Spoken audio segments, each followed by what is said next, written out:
અમે જેવા એનો બર્થ થયો ત્યારથી હંમેશા એમ નિયત કીધી છે કે ભાઈ એવરી યર એને મૌલાના હઝરતમાં અશરામાં લઈને જાય તાકે અશરાની બરકતથી આખા હુસૈનના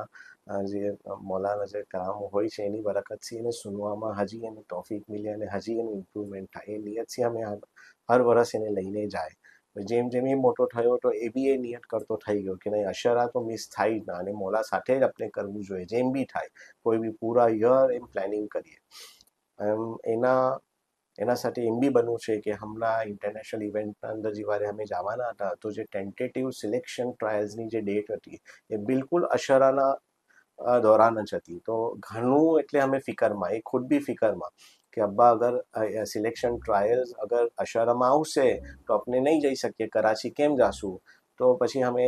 નજર મકામ માની લીધા કે ના જે હશે આપણે જોશું અને થઈ જશે અને લકીલી આખા હુસૈનના વસીલાથી એમ થયું કે જે અશરા શરૂ આપણું જે ડેટ છે એના 2-3 દિન પહેલાં જ એની સિલેક્શન ટ્રાયલની ડેટ આવી.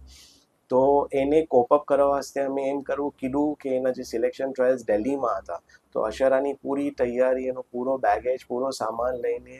એ અને એના મધર દિલ્હી ગયા સિલેક્શન ટ્રાયલ આપી અને પછી વહાંથી ડાયરેક્ટલી મૌલાનાની હઝરતમાં અશરામાં કરાચી ગયા.